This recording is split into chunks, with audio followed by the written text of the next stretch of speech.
Hey guys, and welcome to another episode of the Unemployable podcast. Today we have another property podcast, and it's actually a mate of Carson and Shannon's, and his name is Sam Watson, who's the general manager at BuildDev, a very successful builder developer here on the Gold Coast that used to be a town planner for state government that is now a proper property developer. Thank you very much for coming on, Sam. Thanks, guys. Thanks for having me. How you been, all right?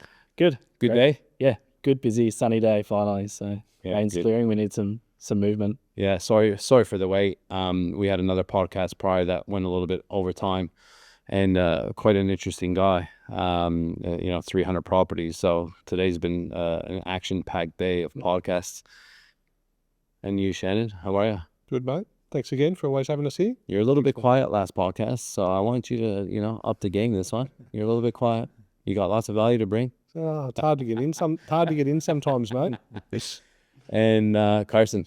Yeah, it's good to be here again. I'm stoked to have Sam on. As I've always picked his brain when I've needed some town planning advice or even building advice and bits and pieces now. So it's I actually got an introduction to my broker through Sammy, and so we've always, if he's wanted some advice to civil construction, it's nice to have people in the industry and scratch each other's backs. It's funny how things work. That introduction from you came to Carson, and then from Carson came to me, because we're using that same company now as well, which is quite interesting. So for those of you guys that haven't heard of BuildDev, it's build-dev.com.au. Yeah. And they are a mid to high end development company, building development company that specialize in duplex townhouses and villas. At the moment, they got about 6 projects on the go, mainly on the Gold Coast. Gold Coast and Brisbane. Yeah, Gold Coast and Brisbane. That equates to about 90 units. But the beauty of this story, I think, really is not many town planners turn into property developers. Not many that I know anyways. And it's interesting because we were talking off camera and going like, why is that, right? Like you'd think that, town planners or development managers and these types of people would just be like, everything. Why don't you just go out and do your own thing? But the reality is property development, as sexy as it is, comes with a lot of risk. Right, comes with a lot of sleepless nights. Yeah. And I just want to take my hat off to you in going, well done on having 90 units under construction at the moment or in the pipeline, because it's definitely not for the faint-hearted. So I guess, how does a town planner, right, that was working in state government go into property development? I guess take us back a little bit to the years that you're in town planning and how that all... Yeah, fun one. So had a really good time in, local and state gov while I was working there and doing what we do. But I suppose, like any career, you get restless. You think, is there something more? What else is out there to do? I was probably known as the most efficient planner in council. I was very good at stamping and approving everything. No refusals. I was very pro-development, always fitted in touch footy in the gym, and managed to really... Sure you don't want a job back in there, mate? That'd be great. No, I can't. And side note on that is not everyone, but people do have a bit of a rap on planners and people in government, and brown paper bags and this and that, and it exists, but it doesn't. I've been there. There's so many tiers and levels and whatnot, and it'd be great if there was backdoor ways to get through and get it done easy, but there's not. Even for me, I still know a lot of people in that industry, and there's rules and processes for a reason, and it's fair and it's what they do. But yeah, I think for me, I was made just restless. I don't know if it's a bit of an ADHD sort of thing or whatnot, or an entrepreneur mindset.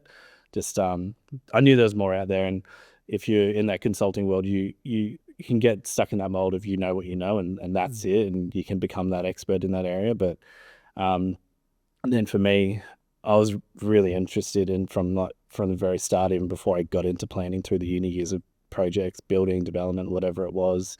And then, so started looking, what's my next step? What's my next avenue? I know planning and land guidelines and how to do things and how to get it through, but what's that next phase of where to get to? So through some really good luck and got blessed with a couple of really good business partners who were in the medicine field and were good mates of mine, and doctors no time, lots of money, no idea how to spend their money wisely. We created a little pool and went off and did land subdivisions. And that was when I just finished at council and got out and started pushing those. And we did about 12 land subs in 2 or 3 years. And it was while I was full-time working as a consultant as well, building my own home at the same time. It was hectic, but it was awesome. It was fruitful. And that was a bit of a baptism of fire at the same time of, sourcing funding, how to get it through from the DA stage, but what comes after that, getting through your legals and sales and the whole thing. And greedily, I did all of it because I wanted full control of what I did, but it meant I had to learn quickly and on the fly of how those processes worked, and even, getting an agency license and selling it ourselves because I didn't want to spend money on commissions and manage it all myself. But the bigger you get, you realize it's worth spending that money on the comms and marketing, even though you don't want to part with it. It's frustrating seeing someone make a few phone calls sometimes and pocket 2%, but it's what it is. It's funny. We were talking about this on the other podcast of,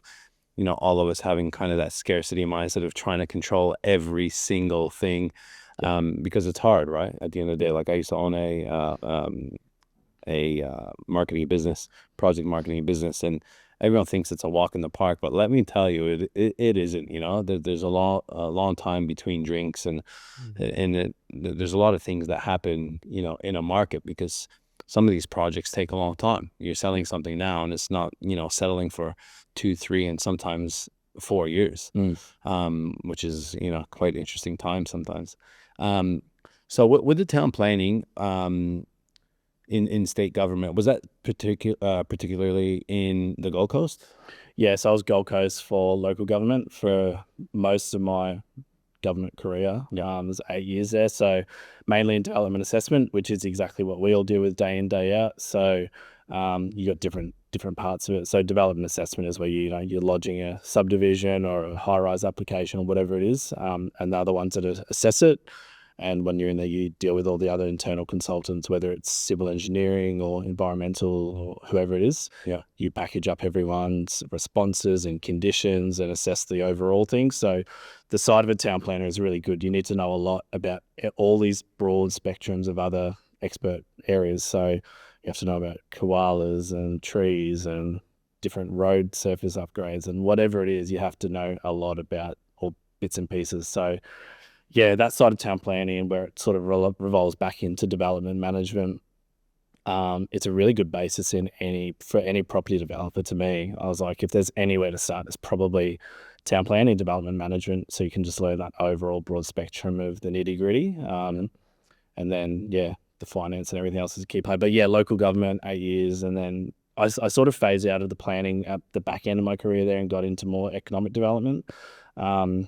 Dealing with, so mainly in Southport actually, where it was, around Chinatown and streetscapes and urban renewal and improvement. And then even that was starting to tweak a few things where I was like, man, we've got some really rundown areas. How can I make that better? How I could buy that crappy house on a corner block and do a 100K reno and it's worth, 50% more. That sort of mindset started creeping in. I'm like, all right, we've got to do this and have a crack at it. So did you do any on your own prior to that, or was your first deals when you guys kind of created the syndicate? I want you to listen very carefully and mark this date in your calendar right now. Next week, October 9th at 7 p.m. Brisbane time, we're doing a free live webinar at the Unemployable headquarters here on the Gold Coast. It's called Ask Us Anything, where we're taking all your property development questions and we're going to be answering them live that night. If you're interested, click in the episode description down below or go to www.unemployableproperty.com.au/ask us anything. We will be going live on Instagram, Facebook, and YouTube. And for anyone that is there that night live on the webinar, we're going to be doing a draw for 2 tickets to our upcoming Unemployable boat cruise on November 29th. Where you're going to be hanging out with our consultants and all of our Unemployable coaching clients. There will be over 100 people on this boat. It's going to be a great afternoon, but you have to be there live on the webinar that night. We hope to see you that night, and hopefully we'll see you on the boat as well. Yeah, I was very ethical. I did no deals or projects while I was in council and waited till I was outside, but it was perfect timing. So straight away, out of council into private consultancy, and we had that syndicate running straight away. And yeah, we were just finding old rundown homes where we knew with what I did that I could, get 2 or 3 lots out of these pockets, and timing was everything. It was pre-COVID purchasing, and then a lot of the sales were during or post-COVID. So perfect timing. We were very lucky with that. It's a little bit skiddier margins than what now, but it worked really well. You mentioned before that, it's great having the experience and having, rich doctor mates. But there will be a lot of people out there that will have the same thinking, right? But not understand on how to do a deal, right? How do you actually propose a syndication or a JV or a partnership? So how did that, I want to unpack that a little bit. We don't have to go into details in regards to, obviously shareholding percentages and that type of thing, but how did you make that happen? Because it's all good going, hey, I'm a town planner, I've got heaps of experience, and I've got friends here that have cash. How did you connect the dots? And then step us through that process of then going, okay, we've done a deal. What does that mean? Was it a handshake deal? Did you guys go to the solicitors? Is there shareholders agreements? Did you guys literally have meetings to try and set expectations? What does that look like? Because I think that's something that I'm so used to doing deals and partnerships and different things. And, I've done it with Shannon and Carson recently, and it's second nature to me. But for a lot of people, it's a very scary thing. So I want to spend a little bit of time. Yeah. I think there's good and bad in some of my responses. So first couple of deals, probably the first deal, we weren't structured, we weren't ready, but we jumped in anyway. And I had, lawyers are the best ones at killing deals, but at the same time, they're going to save you at the back end of it too. So we jumped in, did the first couple just with our own private entity structures, handshake deal, said, yeah, let's split the profit. However, we had arranged to do it at the end. And I knew my mates really well, so trusted them.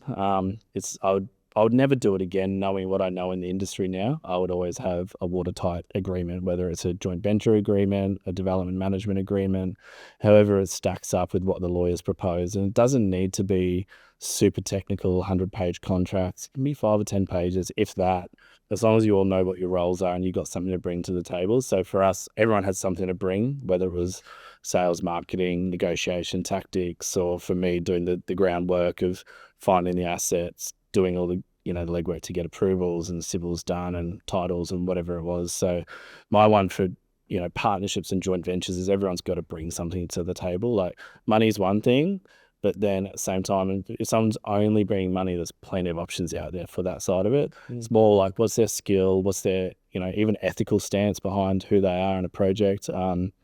For me, I love golf, and if I can't sit with someone in a golf buggy for 2 or 4 hours, I probably don't want to do business with them. Yeah.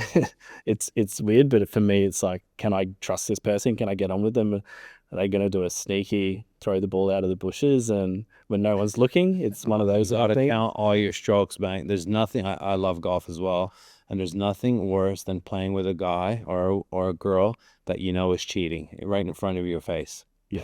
That is honestly one of the worst things. My mate's gonna be looking straight at me on this one. I've got one in mind. He knows who he is. You know what I mean? Like, you're only cheating yourself. Yeah, exactly. So for me, like, I've always played footy and different sports my whole life in a team structure. So I'm all about the team, and everyone's got to bring something to it. Yeah. But then on the flip side, depending on your joint venture agreements and structures, you also don't want it outweighted to someone having a huge amount of control when they don't have all the experience either. So, if someone's bringing all the money, they might want to call the shots, but you're like, well, you actually don't know what you're doing. Like, put the money in and we're going to make you a good return, but trust the people in the process as well. So, yeah, I think a lot of it, like, you got to give and take a little bit, like, you can't sit there. Like, greed is a very, very bad thing, right?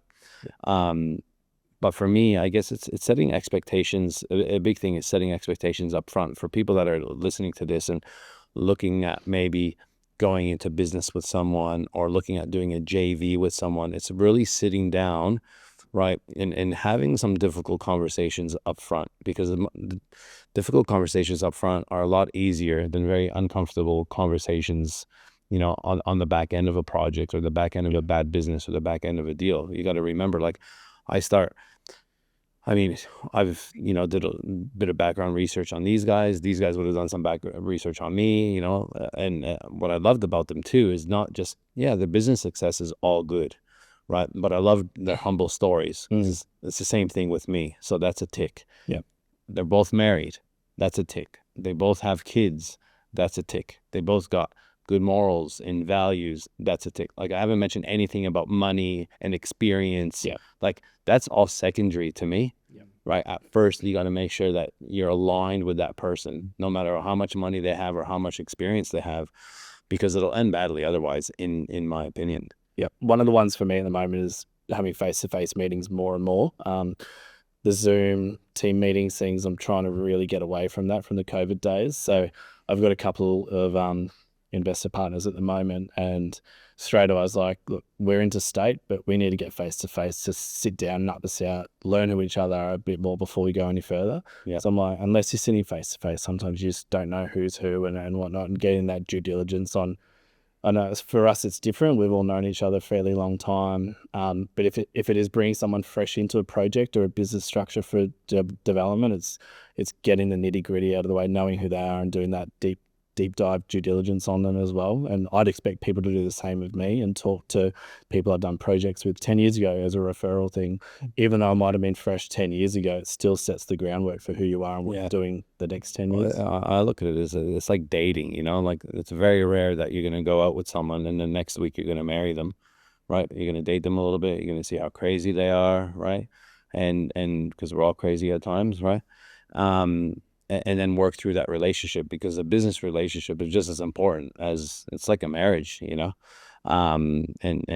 to me, I wouldn't be going to business with anybody until you really sit down and do that due diligence. Go ahead.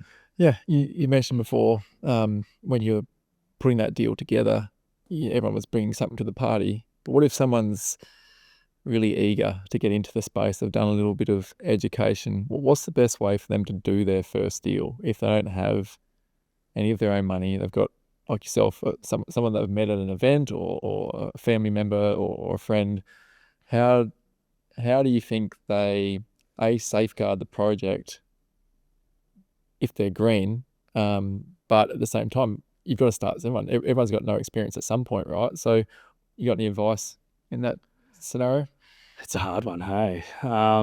For me, it's starting small and not trying to be an expert straight away. Like, we're on all our property development forums and Facebook groups, and I'll have someone send me a project. So hypothetical scenario I had recently was someone sent me a project. It was 50 townhouses. They wanted to be the developer and manager and do the whole thing themselves. And I was like, yeah, cool. Like, what have you done in the past? And they said, oh, I've done a couple of renos, and that was it. I was like, okay, cool. So you have no idea on the actual big picture of a project and everything involved. So it was a flag straight away. I'm like, well, the experience isn't there. You got to stagger it slowly, like get to that point. Some guys do jump into the deep end straight away and it does work out. But then there's heaps of stories that people don't publicize. You always hear the good stories on forums or Instagram or whatever it is. So I've heard the bad stories as well. And, it's starting slow somewhere. Like, is it a reno flip? And, can they make a quick $100,000 on a reno somehow and then keep doing that and building up some capital themselves into a deal? For me, there's a couple of random ways. Like, I don't know, I love options on properties as well, and on selling options, but it's a hard game. There's so many people out there trying to do it and who have been coached how to do it, but it's really almost saturated that market. And then owners who have been hit up 3 or 4 times for options, they don't want to hear about it again. And people, I'll give you $1 for an option. Well, it's pretty rare. Is it 20 or 50 grand non-refundable deposit now? That's more the game. If you're serious, that's what you're paying. Not anyway. That's one of the starting points of how to get into it easier and easier. But I don't know. It's tricky. I wish I had a really easy answer or a loophole to get into it. But one thing in property, especially, is yes, there's loss of money, right? And like you said, the bad stories, but one of the biggest things is the loss of time, right? Because some of these projects, they're not 3 months, they're not 6 months, they're not 12 months, they're 2 years, 3 years, 4 years. And if you go into a bad deal and you got to hold on for 4 years, being in partnership with someone that you dislike for 3.5 of those years, you're not going to be a happy camper. And I think this is why what Carson was saying before, there's so many people that are so eager, right? Because they listen to a podcast like this, or they're in a property forum, or they talk to a mate, or they go into an event and just hear about that guy that just made $1 million or 500 grand or 2 million bucks. And it's like, well, I could do this, right? And that eagerness is amazing. And I don't want people to sit there and go, this is, it's not all negative, but at the same time, you can't get that time back. So you got to make sure that eagerness comes with some strategy. Definitely strategizing your plan ahead. I wish I did more of it. I do it a lot now. I have to strategize my week, otherwise things just go crazy. But if I was starting out, I'd go back and be like, okay, what do I want to do in this next year, 2 years, 5 years, and stage it out really well. Because you always look back and you're like, I do it now. I look back at what I said 5 years ago and I've exceeded it. But if I thought about it every week, I'm like, I'm getting nowhere. It's not happening. I've had 4 deals fall over the last month, which always happens. But then you're like, oh, wait, I did do those 5 really good projects. I would have loved it if, looking forward from back then, if that's what you'd achieved. So for me, it's definitely putting goals down and strategizing. Okay, what do I want to learn in the next 6 months? What's my next thing of, is it, I want to learn all about property development, finance, and that part of the game. It's, I don't know what there is, there's probably 10 key areas in property development. If you spend 6 months on each of those, you'd be killing it and know what you're doing. One of those key areas is acquisitions. And in my personal opinion, if you want to get good at one area in property development, it's acquisitions. Because if you've got more deals than you can handle, there's plenty of other developers that will take them off your hands and you can pass them on for fees and the like. And that's probably one of your strengths, obviously, with that town planning background. Like we were saying previously, there's a lot of planners that don't use their own skill set, and same with engineers to get into the development space. What tips do you give to people, and how do you find so many deals, like whether they be options or just a small subdivision or townhouse site? What processes are you going through to find those deals, and how are they coming to you, or are you actively finding them all? Yeah, harder and harder these days because, like we were saying, time is the killer to find deals. I had a lack of time the last little while to actively hunt. Getting that time back again, just recalibrating life and career and how it's staged, how it's structured and what we do. But it's for me, like you had Harley Day on here the other day doing your podcast, and Harley's a gun expert in the planning field and what he does. And if for finding deals, you have to know planning, you have to know zoning and overlays and all of that. You have to know state government mapping, is there future road upgrades, all those bits and pieces to know and zone in on an area. But okay, this is a pocket I want to do. So whatever that suburb is, if you can know all the zoning and even market trends in those areas of, what's property selling for, what's the demographics, is it elderly, retired people? That's to me sort of the golden ticket of like, okay, who's going to want to sell, even if it's a bit of an inflated price, but for the right block that might not be able to develop straight away, but is there future planning schemes coming into those areas and knowing all of that. So it's definitely knowing your town planning, mapping and overlays, which is free for everyone online to sit there and learn. And like you guys were saying with Harley the other day, it's like, don't just call your town planner, actually do some legwork yourself. And it might take half a day to actually learn the easy parts of it and then go from there. So for me, learning the mapping, the zoning, finding what areas can be developed, can't be developed, 100% know your environmental overlays of bushfire, koala, all those, because they are the killers on a project if it's a go or no go, depending how far inland you're going as well. Infrastructure mapping is a big one that people skip over. I've got on one of my sites at the moment, major stormwater, sewer upgrades, a water network upgrade. If you don't know those things early on, it's a massive hit later, and it's probably potentially not a profitable project at all. So it's knowing all of those. But if you can get, those early things right and find a little pocket and know what you want to target, that's how I find the best ways. That's more your raw land deals anyway. Sometimes your infill development ones as well. Yeah. So if you walk outside now and you see a 1 acre block surrounded by smaller lots, and you meet the owner outside, and they said to you, "Hey, you're interested in buying this property?" would you, now with your experience now, how would you quickly structure that deal knowing what you know? Because a lot of people, they don't have any money, especially starting out. What's the best way to tie up a property where you can kind of work it out on the run, if you like, like what do you do? Initially, I'm not too keen or eager with an owner. I don't want to get their hopes up or mine. So it's like, yeah, look, interesting. I'll think about it, leave it with me, swap details and whatever. But yeah, like, a no money down deal through a call option or whatever is sort of the gold standard of the easiest way to control a property.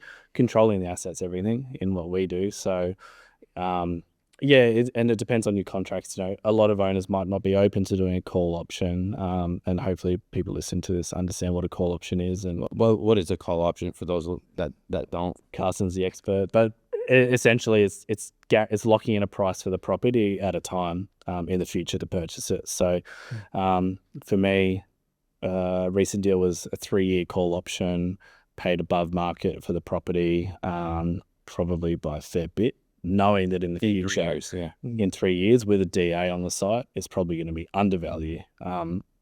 Working out those sorts of things and knowing where the market sits and what's the site worth per lot raw or per lot with a DA or into the future. So yeah, locking in property for a price at a guaranteed time frame. It can have due diligence attached to it for a period of time, but if you're getting a call option, it's the best because you control the property and you don't necessarily, you do your DD during that call option period. Saves you paying stamp duty up front straight away or double stamp duty implications as well. Get some legal advice on that one. You've got the option as well to get out. That's the good thing about the call option. Yes, and that's it. If you've got a call option with a nomination agreement tied to it, you can on-sell your contract. Literally a piece of paper could be worth 200 grand to a bigger developer who can actually execute the project where you might not be able to if it's too big or if it's if someone wants to pay more for it because they see better value in it. It might be a builder developer who can build out their own cost price. You're not having to pay a builder margin to do the project so they can see extra value in it. But yeah, literally sign the nomination agreement, invoice attached and move on. I love those strategies. Go ahead, Chen. I was going to say that's probably the best way to explain it. It's just it's a delayed settlement with no commitment to settle. And anyone worth their weight or worth their salt is going to make it a put and call option. Yeah. But I just love these strategies because I'll be honest, I've never bought anything with a call option. I've never bought anything with an option. I've always just bought traditionally or at auction or off market. And I think for people that don't have a lot of money, but they've got time, this is a perfect example of something that you can learn to do. Right? And that's what we're doing with Unemployable Property is trying to help people look for these types of deals because not everyone, a lot of people's excuse is I've got no money, right? I've got no money. But if you can get an option or, especially a call option and learn how to do that, it is so, so valuable, right? Because like you said something earlier, the money is probably one of the easier things to come by now, right? Especially with all these different types of finance models that are out there now, which I'd love to ask you about in the pod. But finding the deal is one of the hardest things. And you mentioned it earlier. Again, you said because of time, right? You're restricted on time. So you'd be happy to pay somebody probably a good amount of money. I know I would. And so would these two gentlemen, if they were to bring you a site that actually worked, right? And this is where, buyers agents and people learning, how to do these types of deals. And, multiple people that have done it. And obviously that's how you literally got started. So anyone listening to this podcast that has no money doesn't mean you can't do property development. Just start small. And the key is learning how to find the deal, right? And you touched on it a second ago, is the learning and the education part of it. To me, we'll have people bring us deals and say, this is a great property, this is where it is, and what you've done no research. All you've done is lock in a price with a buyer, haven't even researched what the actual value of the property is, and it's probably already inflated.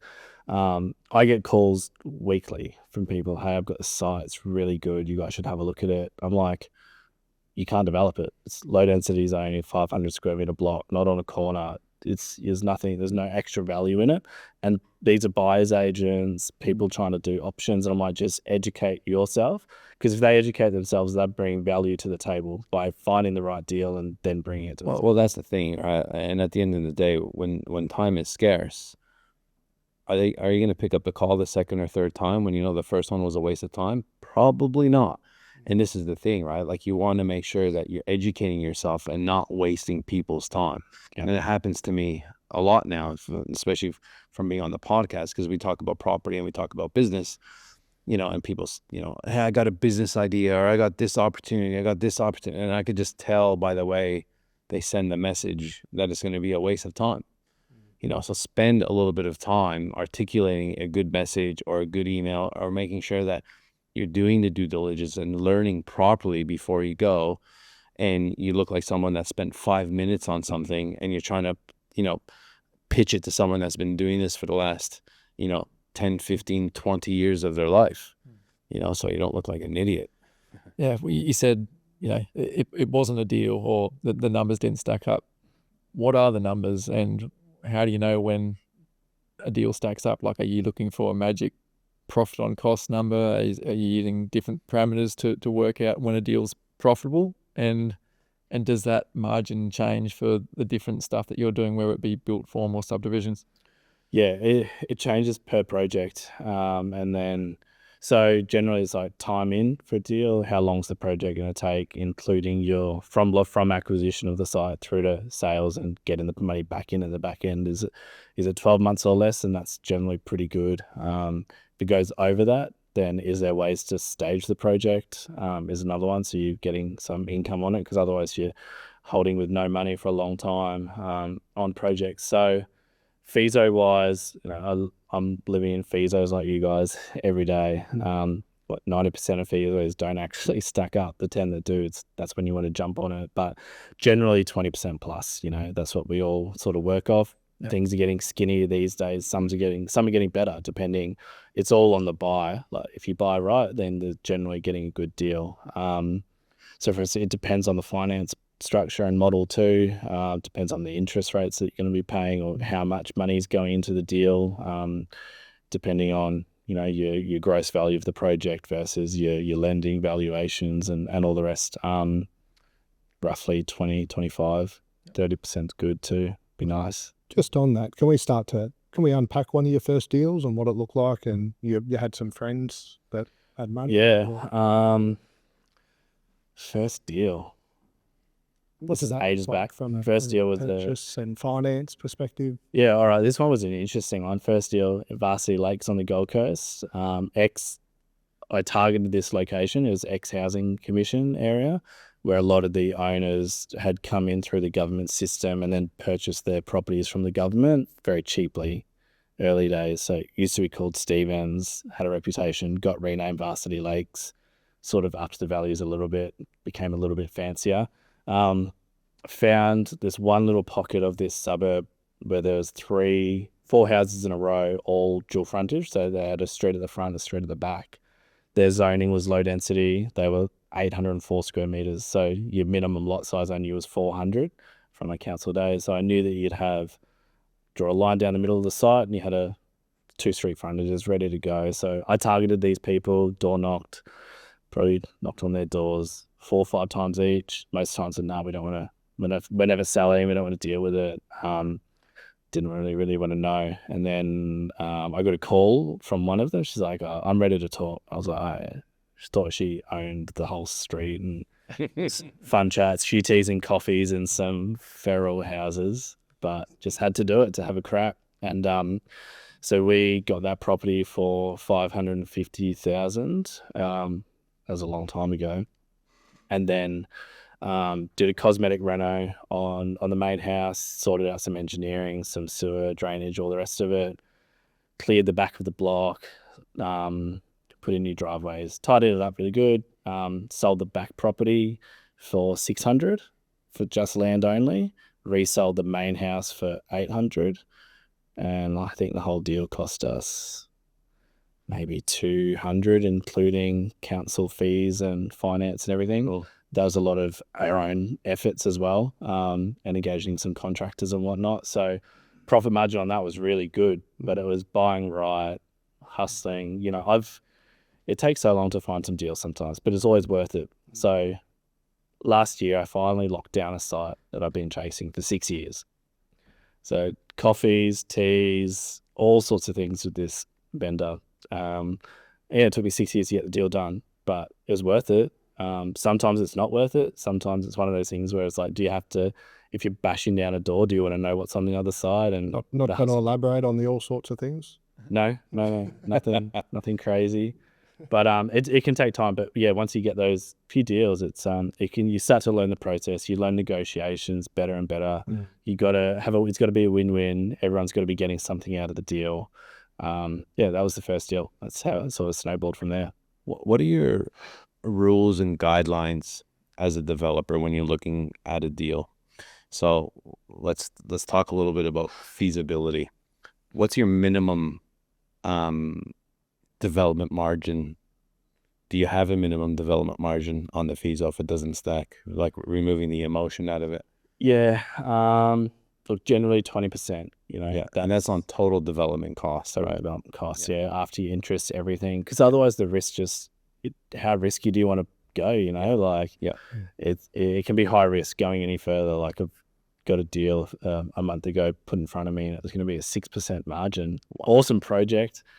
I really like the build, but the risk, the market could shift 5% backwards. Very unlikely. It could boom up 5% more, but it's just that risk is like, nah. And then it's the banks and private finance aren't really going to help out on a deal like that either. So you're like, well, you're putting your own cash and efforts and time into it.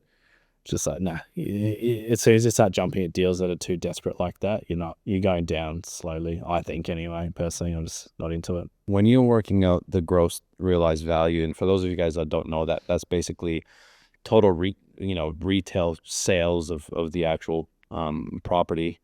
Are you using, when you're doing a feasibility and you say, okay, we're going to buy the land today and in 2 years' time, we're going to be constructing it, what sales numbers do you use? Are you using today's numbers? Do you try and squeeze and go, oh, we're buying this well, so it's worth $1 million today, but I think it's going to be 1.2 in 2 years, and you put 1.2 to make it look better?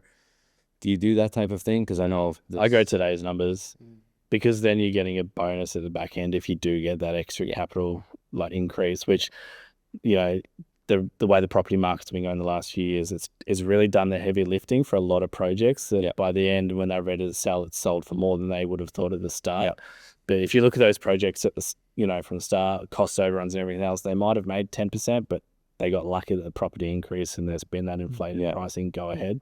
For me, I'd always do it at today's rate. If you're hitting 20% at today's rate and it's a 2-year project, then you're going to be getting that top end bonus at the back end. The reason why I'm asking you these questions is because I know that I want to talk to the people that are listening to this, because I know there's people out there that are trying to make the feasibility look good, right? But the reality is that feasibility, you need to be strict on, and conservative on the numbers that you're putting in there.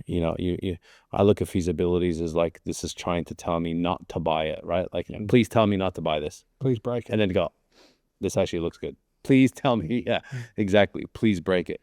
What kind of contingency? So, because there'll be some people listening that have a bit of an understanding on what a feasibility is. What contingency do you put in there for construction? Are you 5%? Are you 10%? Like, how much do you try and break your feasibilities? Are you guys builders as well? Yep. Yeah.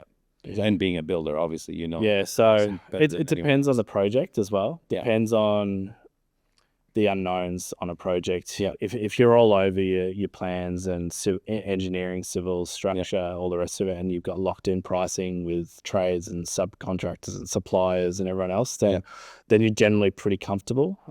I'd still have a 5% contingency in there just in case. And depending on the project, if you've got a contingency, then you can have penciled in a few little bonus add-ons in the project if you come in on budget, which can be like throw some, high-end outdoor kitchens into a project, or have provisions to put a pool in at the back end of a project if it allows for it, instead of pricing it in straight away. And they can just be those like little bonuses on into a project. But generally between 5 and 10%. It always depends. If you've done your homework really well, and heaps of research on pricing and all that, then you're generally going to be pretty safe. But there's always unknowns, like you guys were talking about the other day. There could be a power transformer upgrade you need that could be 200 grand. You just don't know. So that's where I'd go, 5 to 10% minimum. And how about on the sales side, right? Because I know I've got a real estate license. Carson has his. You have yours. Do you still put that in as the cost, as let's say 2% or 3%, or do you go, oh, I'm going to sell it myself, so I'm going to put it at half the cost because I can do it myself? Or do you make sure you bump it up? Still do it. No, we still have a sales commission rate in there. That's just a standard industry spec one, and then a marketing budget as well that we know is what a marketing budget should be, not too cheap. Mainly because I'd love to sell it myself and keep the commission, but time, effort, does another agent have a better play in that individual property market, or a bigger buyer pool, or some skills, if they can sell it for 4 or 5% more than we could, then perfect, they pay for themselves. So I see where their value is. And even if you can do that, it's going to break when it gets to the valuer or the QS anyways. They're going to go and go, well, that's fantastic that you can sell it yourself, but we've got to look at this project as if you cark it tomorrow, what's going to happen? So even for us, if we're doing our own civil construction, that we've got to have this price at market rates, not at cost. Because anything can happen, right? Like you can do it and then all of a sudden you can't do it, or you got your real estate license and all of a sudden you don't have your real estate license. And I'm asking these basic questions because I know that there's people out there that try and not break a fee zone, try and make it look good, and then run into problems. And that's the reason why I'm asking these questions, especially with someone seasoned like yourself, just to make sure that obviously if they hear it from you, it's they do it themselves. That's the main thing. I think one of the hardest parts for people starting out is actually understanding the cost side of things. So you were obviously had your town planning background, so you could understand the planning side of things and finding a project. But then when it comes to, I know you did a lot of subdivisions early days in that COVID period where you picked up 4 or 5 projects in a short period of time.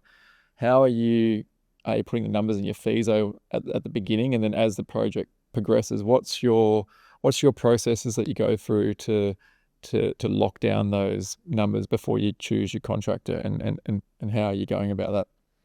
Yeah, it's a good one. It was literally talking to guys like yourselves and other mates in the industry, saying, "Hey, what are you paying for this party civils, or who's your go-to contractor?" And asking around and not wasting too many people's time either. So ours is trial by error on the first few, understanding what the standard meter rate was for some water connections, or what does it cost to put a water meter in, all those bits and pieces. And I just kept records, here's my own price book for different trades and different things, mainly for subdivisions at the start.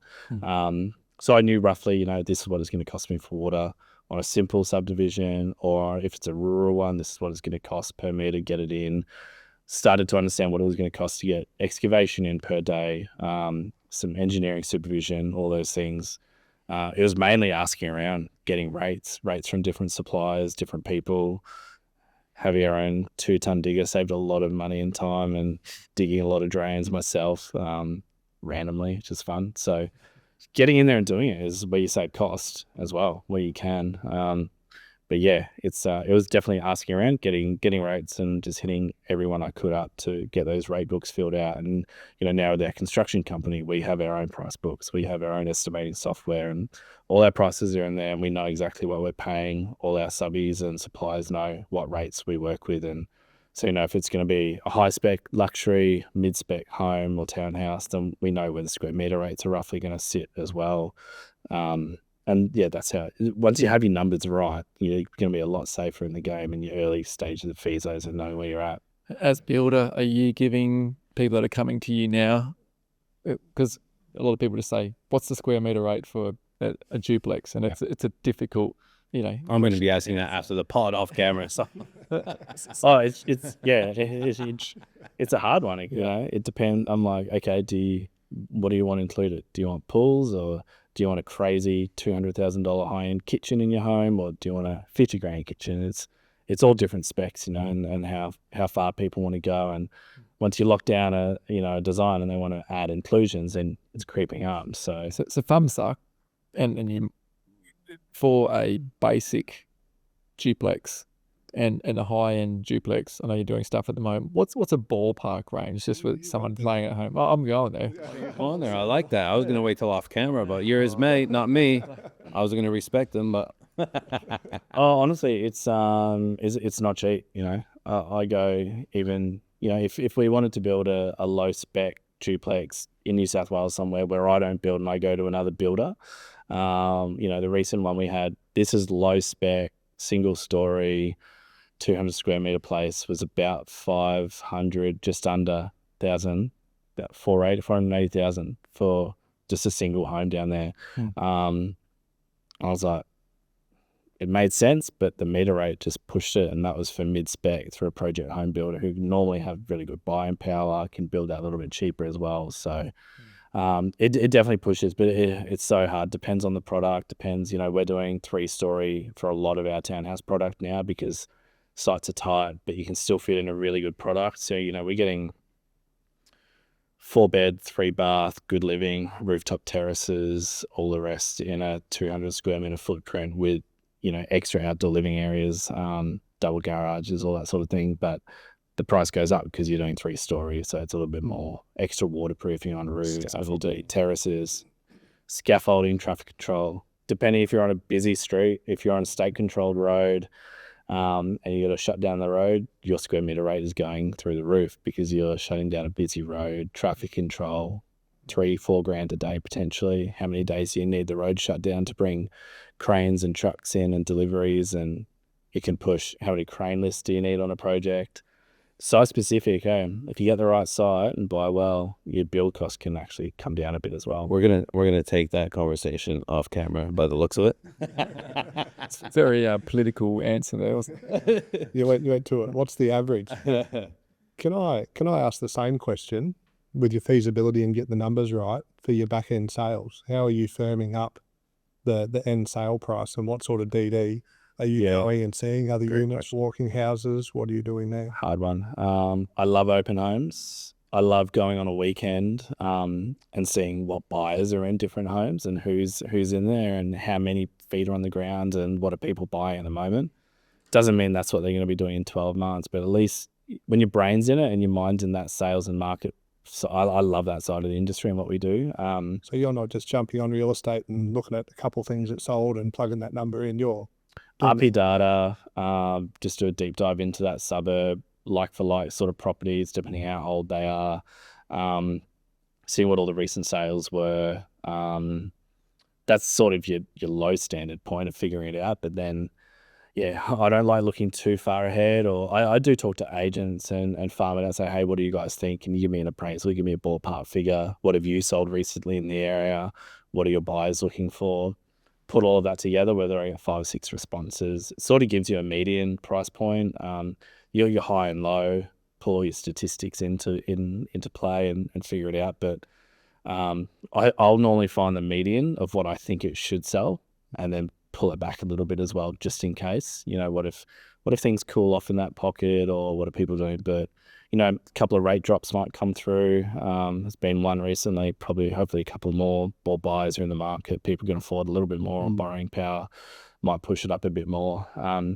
For me, it's not all about money in property and development, what we do. I was thinking about this earlier off camera before I mentioned it. I was like, money and feesos are good because you don't want to lose money. We're not in it to give away free housing and lose money, but at the same time, I want somewhere for people to live. I want single mums to be able to afford a home somewhere on their own and buy in. And it doesn't always have to be, you know, a $10 million waterfront home. It can be a reno flip somewhere, but it can sell it just below market, still make a good margin and actually do something good for someone else. I think that's so much in industry. People just push and push and push. And it's all about the dollars and Lamborghini or whatever. But I'm like, that's not me. I couldn't be bothered with a car like that. I'm just like, what are we doing to help better the communities and improve the planning mindset comes into play? Like, how are we bettering this suburb, and how's it going to improve the streetscape and actually be something good to look at in 10 years and not a fibro shack that's half falling down when you've moved on from the area and people don't know who did it. That all comes into play for me in the market and what we're doing and where we are. Yeah. You obviously mentioned before that you're a town planner, right? So obviously you knew town planning really well, but that's only one aspect, right, of being a property developer. What did you do to learn the other aspects of development, like finance, project management, sales? If you bring yourself back to that time, is there any tips that you can give people? Like a very good tip, what you just said is like literally on sales is go to open homes, talk to the agents, see who the people that are actually going to the open homes, because those people are most likely going to buy the same product that you're going to be building 2 streets down the road. So what other things did you do back then to basically get your hands dirty and understanding? So much late night reading. My wife's always at me. She's like, you always got your phone on. You're always reading. What are you doing? I'm like, I'm studying. And she gets it and loves it and understands it. And she knows more than most people now about property development and a FISO and whatever it is. And it's literally by talking to other people and learning off other people. And one of my first option deals was because Carson said to me, "Oh, why don't you do an option on it?" This is so long ago, I didn't remember what deal it was. So what's an option? So much reading, studying, bought a couple of courses online, jumped onto it and learned it back to front pretty quickly and learned as much as I could. But it was just educating myself, reading construction finance books, reading, what property development start to finish, all the different aspects. Definitely a lot of finance and legals and accounting. I love the legal side of what we do, weirdly. Contracts and how they're structured, different clauses. It's a big part of it, and it's one of the biggest parts you get caught out, depending what clauses are in a contract and how it works. So my lawyer I played rugby with 10 years ago, he was my captain when I first started out. We played 10 years together, does all our legals for property development now. But it's picking his brain, saying, "Hey mate, cool, grab a coffee, what do you think about this?" He'd give me reading material, just scrubbing up on that. One of my biggest frustrations is people will call me up and say, not to get educated, but they will just want to learn the result. I'm like, no, you got to do it for yourself. You got to read it. Or they'll call me up, "Hey, if you see a good property, that can get 2 villas or a townhouse site, can you let me know?" I'm like, that's my livelihood. No, do it yourself. Go and hunt it. Go and find it. That's so frustrating when people do that. You guys probably have it too. It's just like, "Oh, if you see anything, can you let me know?" I'm like, no, that's our business. Yeah, it's asking the right questions, surrounding yourself with the right people. I've learned a shit ton over the last 6 or so months, just in regards to non-traditional finance. Because I was just using traditional finance for all the stuff that I've done. And since meeting Shannon and Carson, and then telling me a little bit of what they've done and how they're doing it, and then going, all right, this is interesting. So it's a whole other aspect of learning, but it's literally sitting down, having meetings. Yeah. And what Carson says, he's really good at asking stupid questions. Ask stupid questions. Put the ego aside and ask the basic questions. That's why, on the Unemployable podcast, I try and ask basic questions, right? Yeah, I'm not saying that I know the answers to all of them, but I'm saying, hey, are you, what prices are you putting on? I know that you're most likely not going to say I'm adding 25% because I think the market's going up 25%, right? But it's good for people to start understanding that. So it's okay to ask basic questions, right? You've made a lot of money out of asking basic questions. And I think that's very, very important. Definitely. With the building space again, I think a lot of people struggle, with their projects, trying to understand at what point. My thought process is, okay, I've got a build that I'm doing, whether it be townhouses, duplexes. Do I speak to a builder along the way, but then I feel obliged to give him the project? So how do I navigate that? Or do I wait to the very end and tender it out? And I feel like, I don't feel like I'm trying to do someone a favor along the way, and it's a fair, open, book for someone to quote on. So should I be paying a builder for their time during that period? And how do you, because I'm sure there's also people that don't respect your time and just throw you stuff to quote, and they already had it locked up with someone else. How do we navigate that space? For me, a lot of it's relationship. Hey, the industry's definitely built on it. So, yeah, like if someone comes to me and says, "You're the builder for this. I really want to do this," and I have no idea who they are. I've never met them. Like, "Oh, I don't really know you." And I'll get to know you, and I think everyone's worth their time. Especially so previously, consulting and town planning did way too much work for free, way too much advising. Town planners are probably the most underpaid people in the industry for what they actually know and do. I agree.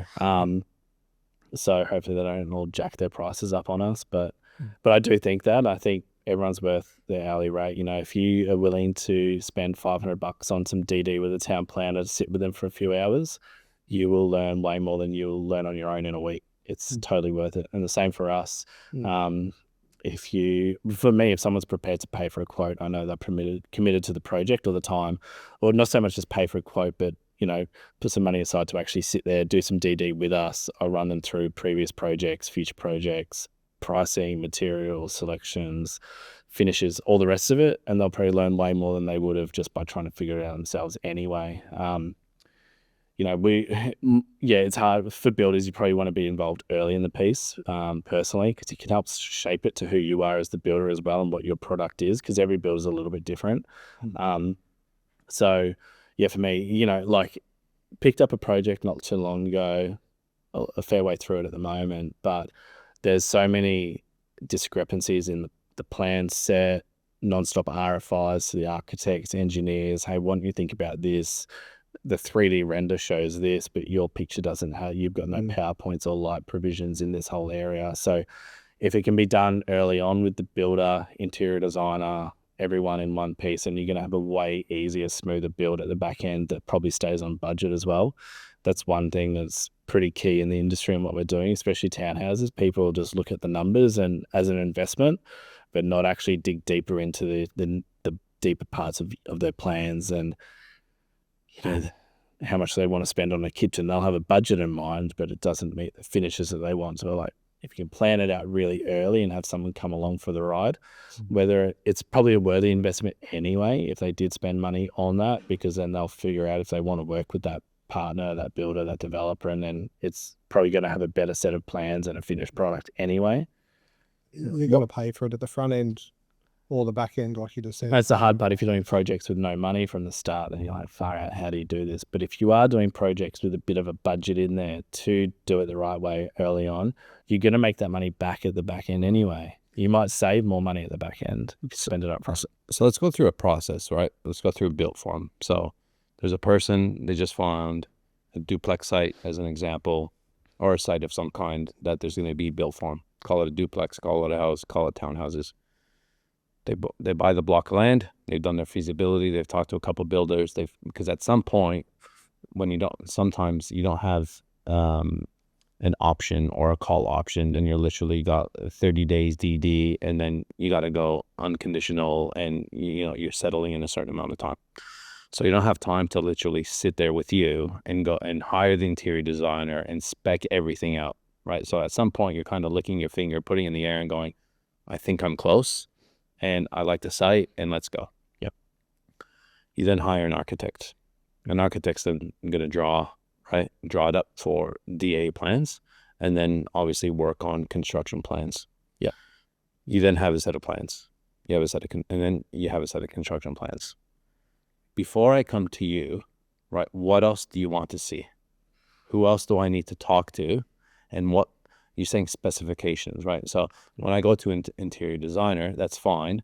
But what do I need to tell that interior designer? Because a lot of time they draw very fancy pictures and very fancy renders. And a lot of the times, a lot of the stuff that they draw can't work. Yeah.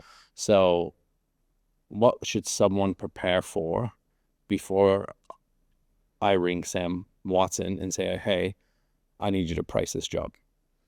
Well, so even going back before that, in the what's their fees allowed for in the build. So recent project have worked on, they came to me with a budget for their build, and that was what their feeso allowed for, and had purchased the site, racked up some debts on the property by DA costs and consulting and everyone else. It's like, oh, where'd you get that build budget price from? That's what the feeso allows for. So well, that's dangerous because I was way below budget.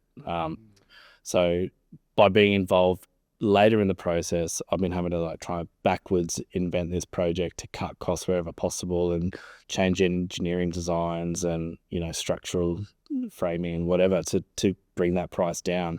And it's hurt the project. And it's just what it is, but it's getting the numbers right at the start definitely helps. So going to say, I'm going to spend $450 for this townhouse project. And you're like, well, where's that number come from?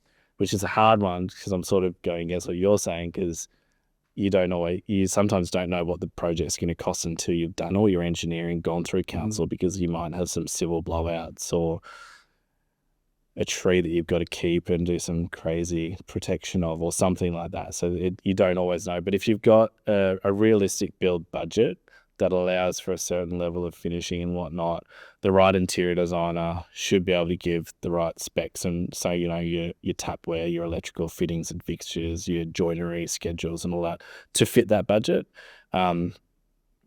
Don't know what the budget might be. It depends on the size of the home, the location, what it is. But what do you want to see, right? Like if I came to you with a set of plans, and like what kind of detail would you want on a schedule of finishes, right? Because for the people that don't know, you have a set of plans, right? And then you got to go to an interior designer, right? To get a schedule of finishes, right? Because do you want Calcutta stone, or do you want, you know, man-made Caesar stone? Do you want timber floors, or are you just going to put carpet everywhere? Like these are big differences, right? Yeah. And usually what they give you is a full specification, but when like they're not going to be specifying, like they're not doing your electrical plan as an example, right? Like the architect does an electrical plan, but like any of the stuff that I've done, that, you know, the electrical plan changes, right? Because they do a very basic electrical plan. Next thing you know, you want speakers in the living room, or, you know, you want extra GPOs and these types of things. So would you recommend like just going to an interior designer and getting a general kind of schedule, specifications? How detailed, like, because there's you've got, you know, lighting architects and you've got landscape art, like you can go and literally spend $100,000 and getting the best specification on earth, and it's like where do you draw the line? And it depends on the project. Is it worth spending that money for a duplex in a back suburb that's not really going to get the price point to value spending all that money on it? I do think interior designers are definitely worth their money. I've got a couple that I use at the moment, and it's time saving, but what they produce with the eye for detail as well is really good. And the right one that can talk to the right suppliers to get the right pricing can save the costs in the project anyway. So for me, pricing up a project, going through it with the client, it's so good if all the details there, because we know exactly what the costing is going to be, whether it's they've picked out a specific bath already, exactly what type of timber flooring they want. Depending on what the product is, we've often got a different product that we use anyway that might be at a better price point through a preferred supplier or whatever it is too. So we run off that. You want to see what type of, you know, feature lights they want. Is it pendants or a bar light or some crazy one-off custom piece light fitting that they're going to get in from Italy? You know, that stuff hurts. What's the shipping time frames on it? What's the upfront payments on it? Who's paying for it up front? How these things work? Are you bringing in $15,000 entry doors from China? Or just getting something off the shelf for a local supplier? Getting the right designer who can actually have that knowledge and understanding of the local industry and supplies and what you're getting, and quality of product is a big one as well. So, you know, because they could be saying, oh, that looks really nice from an Instagram photo or online, and it comes from France, and shipping costs can be double what the product is worth, and they stick to it and the client's already locked in, so, oh, that's what we want. What I'm finding is you really need to educate the interior designer that you're working with on the actual spec and budget. That's key. Because in my experiences over the years is they're amazing. Like I haven't really worked with one shitty interior designer. I think they're all good in their own right. But if you don't educate them on your spec in your budget, they're going to specify things that are way out of budget. Yeah. Next thing you know, you're paying $8,000 for a bathtub, like these types of things. And let me tell you, when you got 5 of them or 6 of them, Well, it's the same with the architect and building designers too. So it's like, do you want to go a full-blown architect price point or a building designer who knows the same tricks of the trade and design characteristics, but you can save a lot of money. But generally, the building designers know how the built form is going to work a little bit better and cost effectively as well. It's like, are you designing some crazy cantilever for 4 meters over a pool, or you're going to pull that back to a normal sized balcony and reduce $100,000 in engineering and structural frame designs and slabs? Yeah, and that's the thing too, is working with someone that understands efficiency, because that is everything. Because when people come and buy a home, or they buy a unit, or they buy a townhome, they don't see the steel, they don't see the concrete, they don't see the engineering, right? And in this country, in Australia, the over-engineering is unbelievable. Like the earthquakes, our houses will be able to survive here. I'm doing a house at the moment. The amount of structural steel in this thing is so overkill. It is unbelievable. But again, it's sitting down with, I'm doing another project at the moment, and the building designer also has a building company, right? Which we've been talking on them maybe doing the build. And I'm like, I see it as a win-win in a way, because I'm like, you design this thing as efficient as possible because you're the one building it, right? Which sometimes you have that level of control, which you can go, well, if you change it this way, guys, well, why wouldn't you do that? It's not going to be seen anyways, because when people walk into a house, well, you guys are a little bit different because you guys are doing land, but built form, they see what they see, they touch, they feel that, and that is where people can get caught out, is they go build a place, it's over engineered, it's over budget because they didn't do it properly, and then next thing you know, their whole internal spec changes because they run out of money.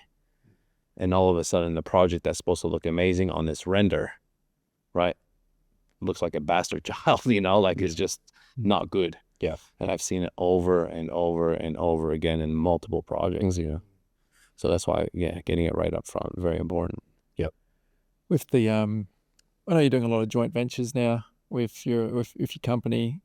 As a developer, where do you see the value for someone joint venturing with someone like yourself as opposed to just engaging a builder? Like, what, obviously you're going to be sharing in the profits at that point. So where's the upside for the developer, where, as opposed to just engaging a builder on their own?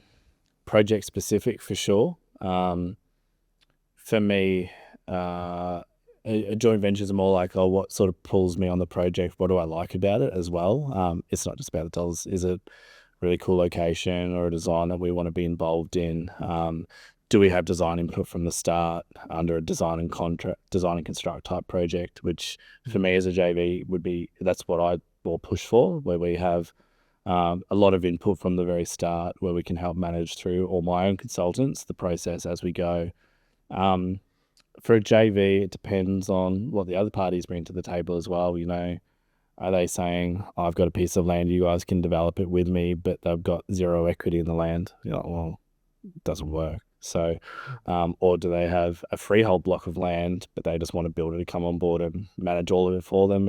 They don't have time or the skills or whatever, and they just want someone else to come in and do it and split the profits that way. And obviously, profit splits depend on equity in, equity out, and how that all works.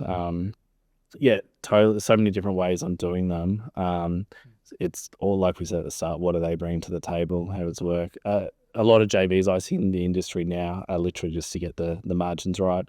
If there's less cost on the build because the builder's holding back some as equity, less the fees bump up a little bit more on that profit margin return, less borrowing costs along the way, less money poured into it. So that's most of the reason for some JVs in the industry now.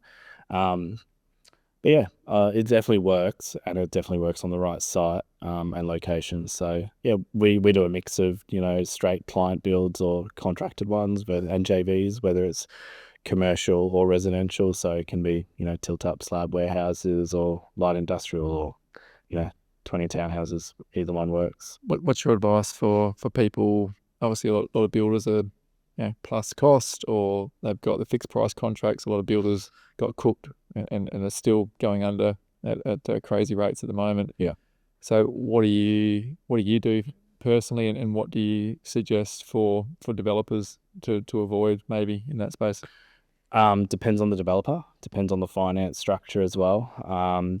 Your traditional cost plus aren't loved by banks and lenders, overruns, all that sort of thing. So there's so many different ways to structure it. It can be, so recently we've been looking at more, and this is other contacts of mine doing like cost plus with performance and maximum cap guarantees. There needs to be incentives, right? Yeah, so you have your cost plus with a guaranteed margin for the builder, but then also a guaranteed maximum build price.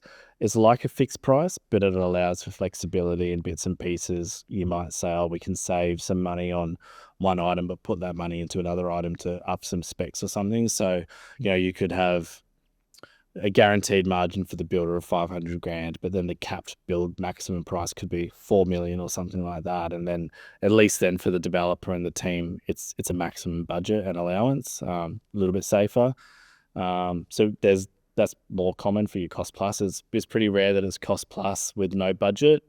And then, a lot of builders and developers now will do a fixed price contract, but with a side deed to allow for variations and whatnot that are outside of scope, rather than having to fight and push for variations as you go, or just your standard fixed price contract, where if it's priced right, then it's still fine for the builder and developer, which most builders have their own pricing and they know where they sit and they know their own risk margins on a project.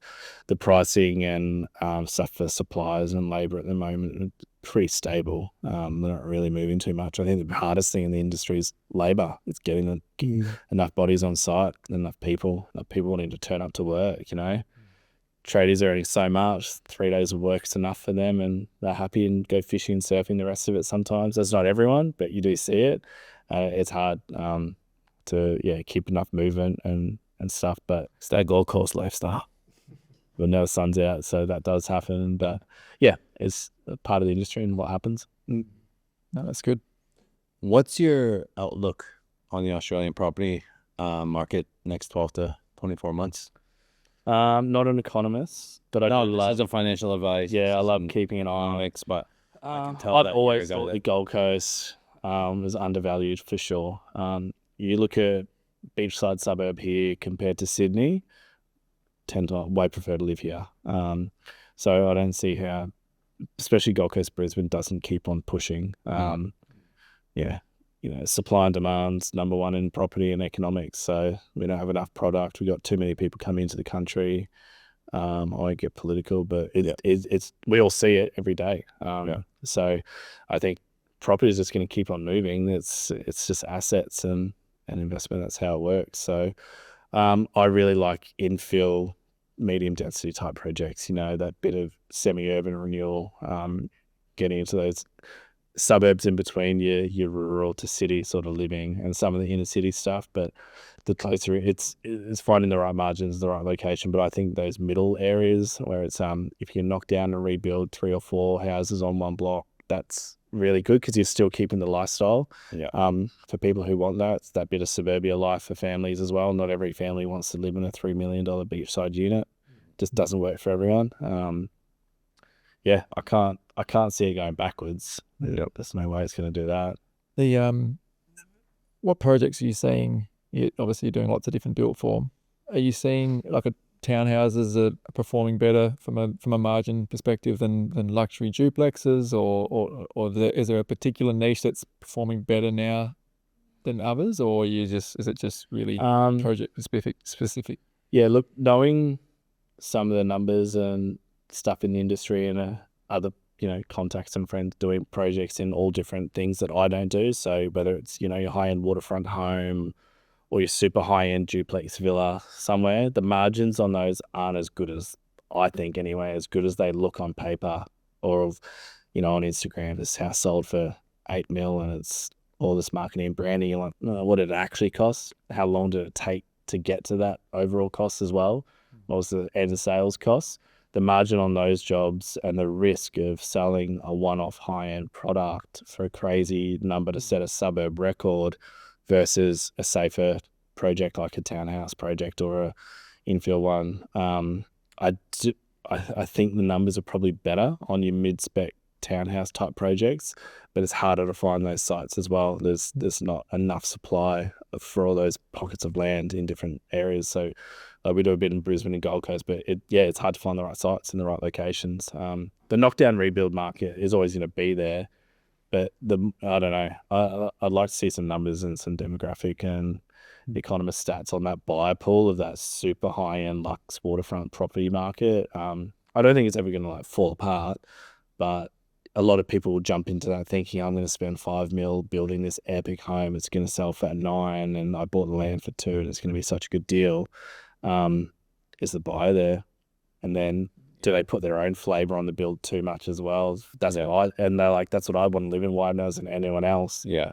But it might look terrible and doesn't fit the design. Yeah, I found in that space there used to be a lot more kind of builders doing speckies, and most of that space at the moment is just, a lot of it is owner occupier, in that kind of high end luxury waterfront market. I'm building one in the moment, and I've been keeping my finger on the pulse on who's buying and who's looking, and what we're finding is a lot of people, it's scary to go and buy a block of land if you're a mom pop, to go and build a place and hire a builder that you don't know in an area that you've never been to before, you know what I mean, that you don't know a lot of, unless you've got some experience. And then the builders, what I'm finding, are that busy building owner occupier houses that, people are just coming and just going, this is my dream home, I'm putting everything into this, and putting the sub-zero fridges and the Gaggenau appliances and all that, right? So there's this very unique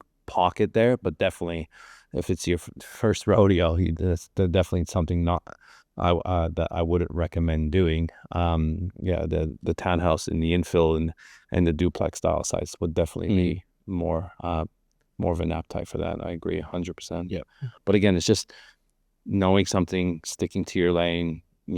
These guys do land, that's what they do. They don't build on land, and they just, like we said before, they don't build anything higher than the curb, and that's what they do, and they're doing well at it. So just pick something that you really enjoy doing and stick to it. The other thing you said earlier was time in the deal. Yeah. And a lot of people are like, yes, there's a 20% deal and then it takes 3 years. You can do, I've got friends of mine that are doing reno flips and they're making 10%, but they're in and out in 3 or 4 months. Yeah. So you've got to annualize your returns as well. And a lot of people don't take that into consideration. And it's a good point that you make. Okay. Oh, it's a big one because, you look at, if you're less than 12 months in a deal for more what we do when you're doing design, DA, construction, and everything, then it's pretty okay.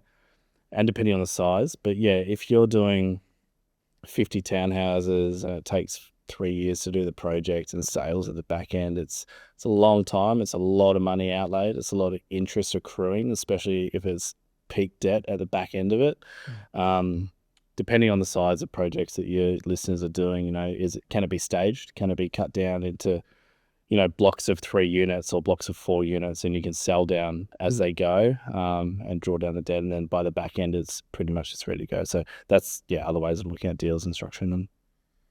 One last question to wrap up the pod.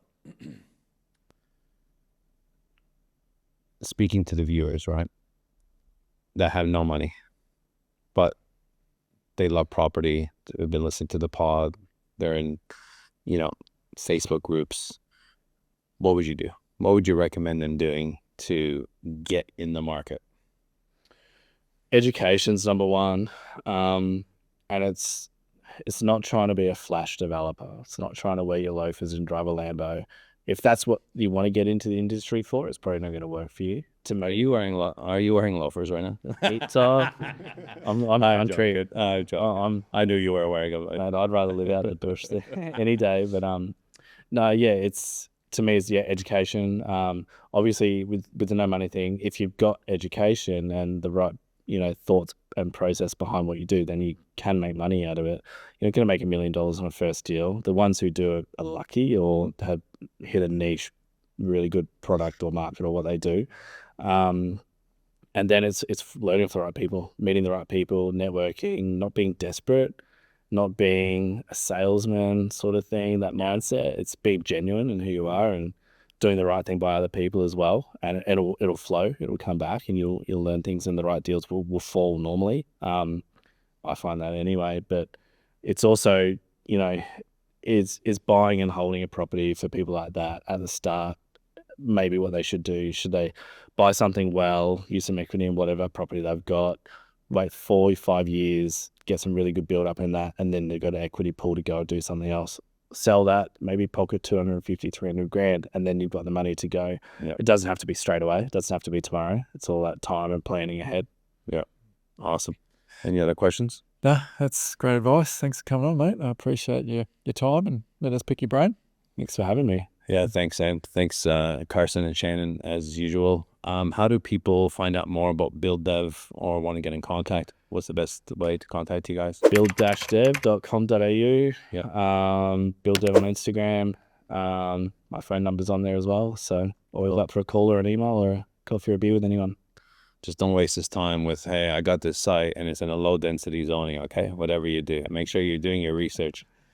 Sam, thanks again. And for those of you guys that are watching, as we always say, subscribe, share it, like it, comment, let us know what you like, let us know what you don't like, because the reality is, whether you like it or not, we're going to keep doing this every week. We're showing up, we're doing pods, we're back to back, and we just want to provide value for you guys and everyone to think outside the box a little bit and be like Sam, who used to be a town planner for state government and now is a property developer helping a lot of people. So thanks, guys. Thanks for your attention, and we'll see you on the next one.